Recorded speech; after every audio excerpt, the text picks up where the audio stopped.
Assalamualaikum warahmatullahi wabarakatuh.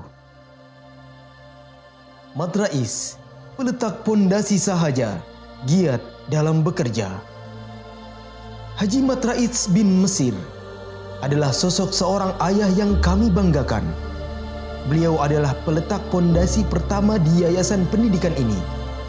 Beliau lahir di Bekasi pada tanggal 5 November 1937 dan beliau wafat pada tanggal 1 Muharram 1427 atau 31 Januari 2006. Di masa hidupnya, penampilan almarhum semasa hidup sederhana dan hidup apa adanya. Walaupun bisa dikatakan dia punya, makanannya seperti orang biasa. Dan dia paling suka sayur asem sama emping melinjo ditaburi kecap. Atau beliau juga suka kacang tanah diongseng dengan cabai dan garam. Gak suka daging atau ayam. Paling banter dia suka sayur pindang bandeng. Secara filosofi, hidupnya menerapkan anjuran ayat Al-Quran, Quran Surah Al-A'raf ayat 31. Bismillahirrahmanirrahim. Wa kulu washrabu wa la tusrifu innahu la yuhibbul musrifin. Makan dan minumlah kalian, janganlah berlebihan, karena Allah tidak suka orang yang berlebihan. Dia mencoba meraih kecintaan Allah dengan pekerjaan kesehariannya. Bahkan sampai makan minum tujuannya mencari kecintaan Allah Subhanahu wa ta'ala.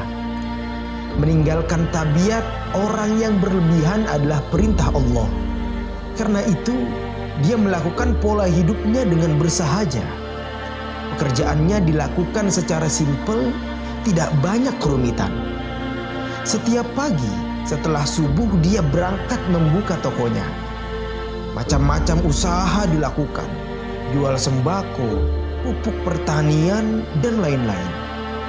Tidak menghiraukan perkataan orang sekitar.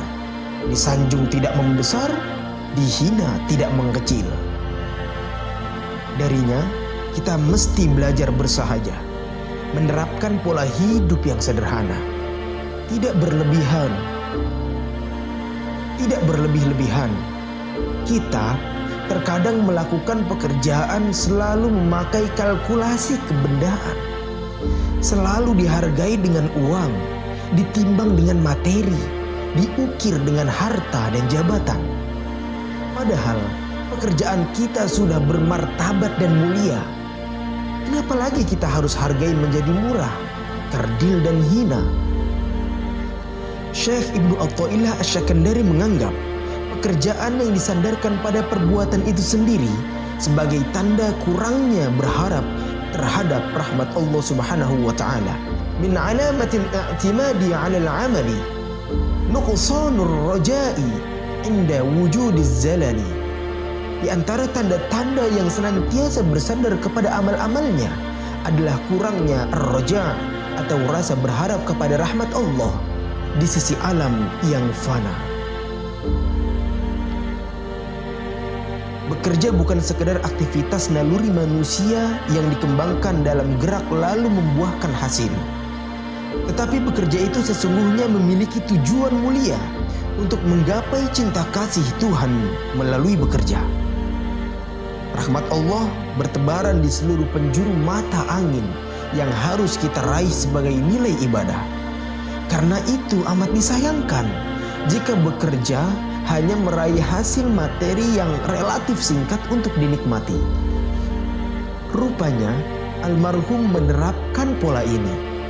Meskipun dia tidak mengenal Ibnu Athaillah, bahkan tidak pernah membaca bukunya, tetapi perbuatannya selaras kata hikmah yang terungkap dalam hikmah Ibnu Athaillah.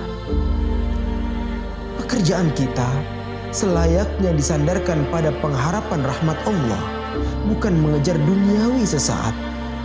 Sayang sekali jika keberangkatan kita sejak pagi lalu sampai sore hari hanya dirupiahkan.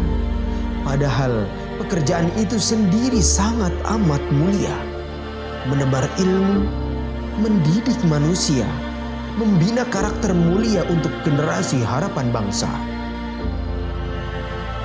Almarhum semasa hidupnya telah menorehkan seberkas pengalaman hidup yang bersahaja penuh dengan cinta mulia.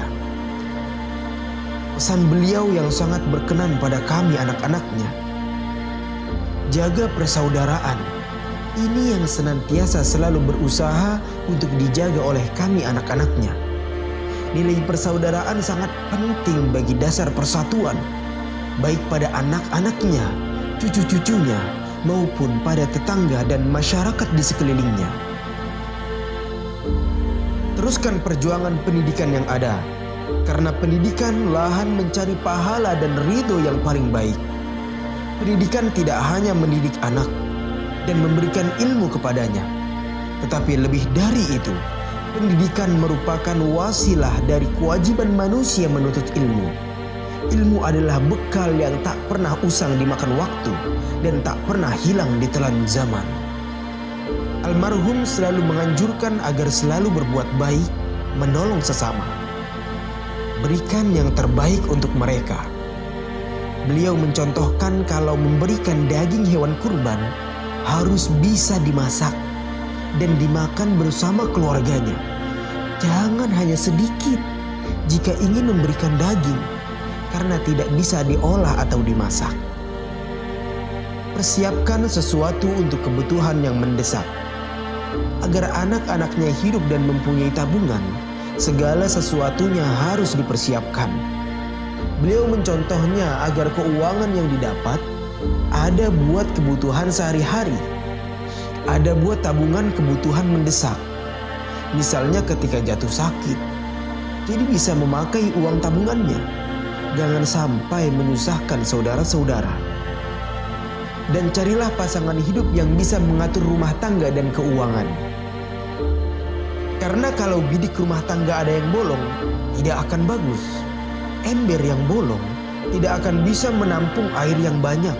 Walaupun bolongnya kecil, lama-kelamaan ia akan menghabiskan air yang disimpan. Begitu pula cari pasangan. Istri harus yang bisa mengelola keuangan rumah tangga. Dan mencari suami harus bisa menjadi kepala rumah tangga. Keduanya harus sejalan dan sejalin dalam mengelola keuangan rumah tangga. Jaga diri dengan sholat 5 waktu dan jaga aset atau pemberian dari orang tua. Jangan sampai berkurang, tetapi bertambah itu harus.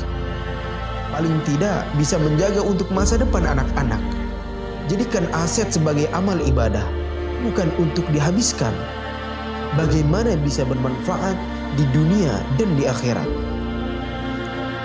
Saat ini kita bekerja di ladang yang dibangun dengan kemuliaan, dengan gigih bekerja meraih cinta Allah Subhanahu wa Ta'ala. Kenikmatan mulia tidak didapatkan. Almarhum bukan sosok manusia yang mewah, pakaian kebesaran yang dirajut kesombongan, bukan sosok yang perlente menyandang kebesaran dunia.